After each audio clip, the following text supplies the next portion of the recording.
बिस्मिल्लाहिर्रहमानिर्रहीम। अस्सलाम वालेकुम। 9 अक्टूबर का आगाज़ हो गया है। जुमेरात के दिन का 4-5 अहम डेवलपमेंट्स हैं जिन पर बात करेंगे। बशमूल TLP के ऊपर लाहौर में जो क्रैकडाउन है उस पर भी बात करेंगे। लेकिन पहले इमरान खान साहब का ट्वीट आ गया है। इमरान खान साहब का ट्वीट बहुत अहम है। उसमें उन्होंने अली अमीन गंडापुर साहब को हटाने का भी जिक्र किया हुआ है। इसके अलावा बात करेंगे कि अली अमीन गंडापुर साहब की जो साइड है उनका जो प्लान A है वो नाकाम हो गया है और अब प्लान B क्या है, क्या होगा, और उस पर भी बात करते हैं और मुमकिन तौर पे क्या क्या हो सकता है। इमरान खान साहब का जो ट्वीट है उसमें इमरान खान साहब कहते हैं कि आज औरंगज़ई के इलाके में होने वाली दहशतगर्दी के वाक़े में कीमती जानों के ज़िया पर नहायत अफसरदा हूँ। मिलिट्री ऑपरेशंस में हर तरफ सिर्फ पाकिस्तानी ही शहीद हो रहे हैं, चाहे वो आम शहरी हों, पुलिस वाले हों या फ़ौजी। आज की शहादतों में एक कर्नल और मेजर भी शामिल हैं, जो इंतहाई अफसोस की बात है। तमाम शोधा के दर्जात की बुलंदी और ज़ख्मियों की जल्द से अजाबी के लिए दुआ गो। मुल्क पर मुसल्लत माफिया की नाकिस पॉलिसीज़ की वजह से इस वक्त पाकिस्तान खुसूसन KPK में दहशतगर्दी की बदतरीन सूरत हाल पैदा हो गई है। पाकिस्तान में इस साल दहशतगर्दी के रिकॉर्ड वाक़यात हुए हैं जिसमें बड़ी तादाद में कीमती जानों का नुकसान हुआ। उसकी जितने नुकसान इस साल हुए हैं इसकी मिसाल माजी में मिलना मुश्किल है, जबकि साल के अख्ताम में अभी 2 महीने बाकी हैं।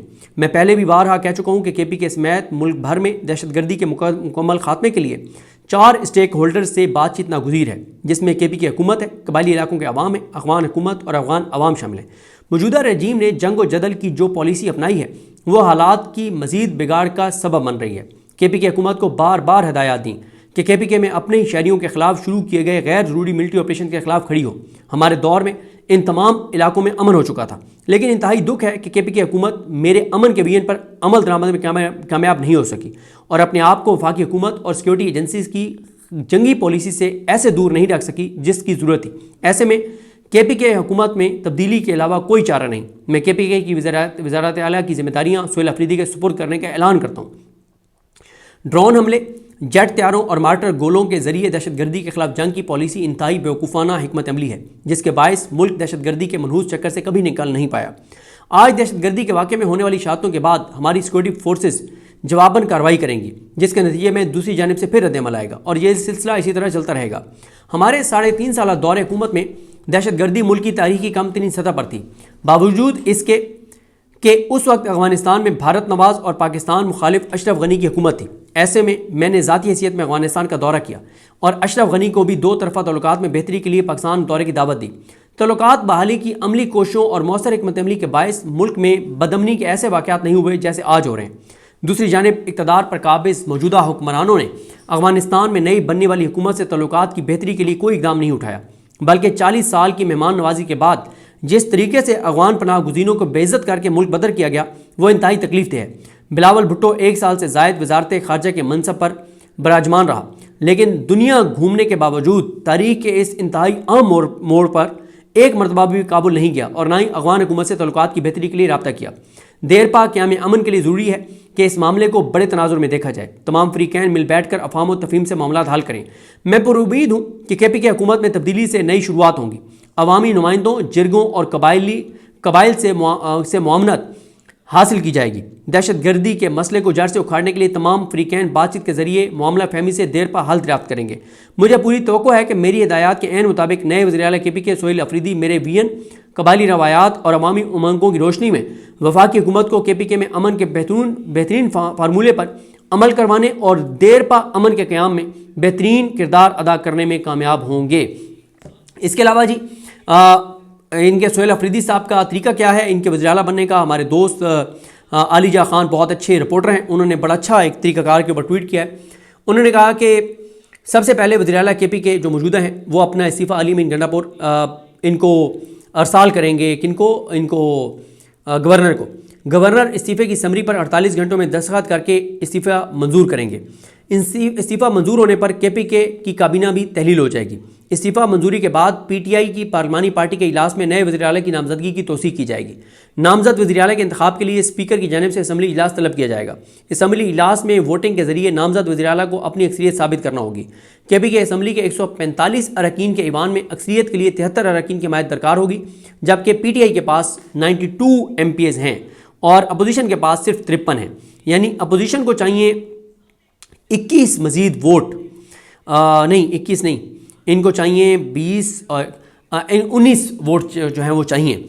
अब प्लान A तो नाकाम हो गया। अली अमीन गंडापुर साहब को मशवरा दिया गया कि आप इस्तीफ़ा ना दें और आपको हम बचा लेंगे। उन्होंने वो नहीं हुआ, उन्होंने इस्तीफ़ा भेज दिया है। दूसरा ये था कि अली मीन गंडापुर साहब जो हैं वो असम्बली तहलील कर दें। उन्होंने जो है वो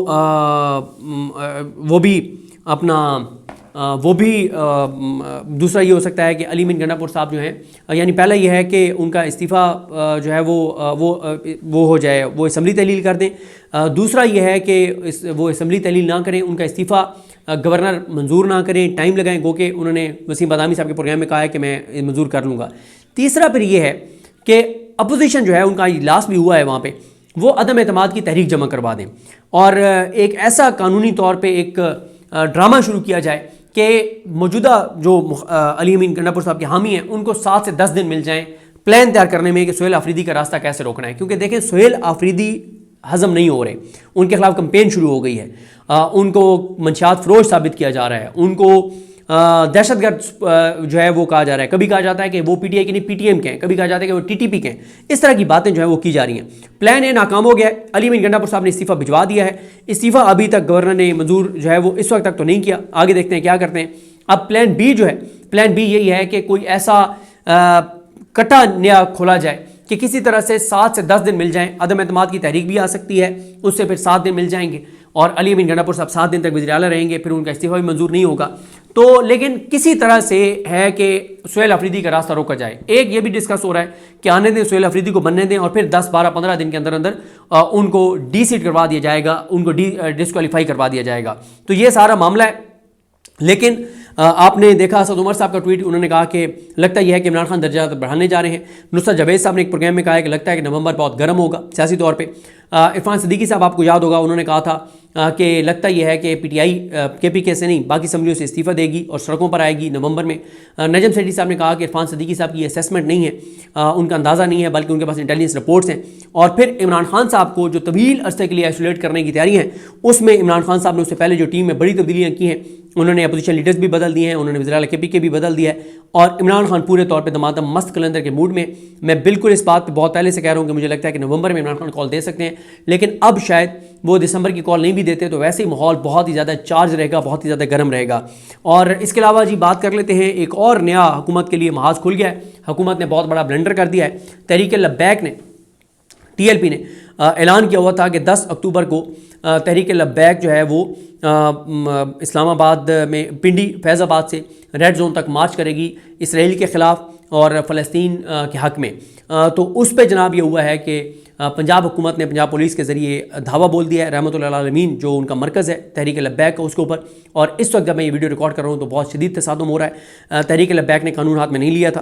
तहरीक लब्बैक ने पुरअमन तौर पर रैली का ऐलान किया हुआ था, जो उनका राइट है और हर पाकिस्तानी का राइट है। और मैं ये समझता हूँ कि ये मामला हुकूमत के गले पड़ सकता है। हुकूमत को अंदाज़ा नहीं है कि इस वक्त सबसे ज़्यादा कमिटेड वर्कर अगर किसी के पास है तो वो तहरीक लब्बैक है। बहुत चार्ज उनका वर्कर है, बहुत ज़्यादा उनकी फॉलोइंग है मजहबी जमातों में। सबसे ज़्यादा जिस मजहबी जमात का पूरे पाकिस्तान में वोट है वो तहरीक लब्बैक है। इस वक्त पंजाब में तहरीक इंसाफ के बाद जो दूसरी जमात है वो तहरीक लब्बैक है, वोट बैंक के हवाले से।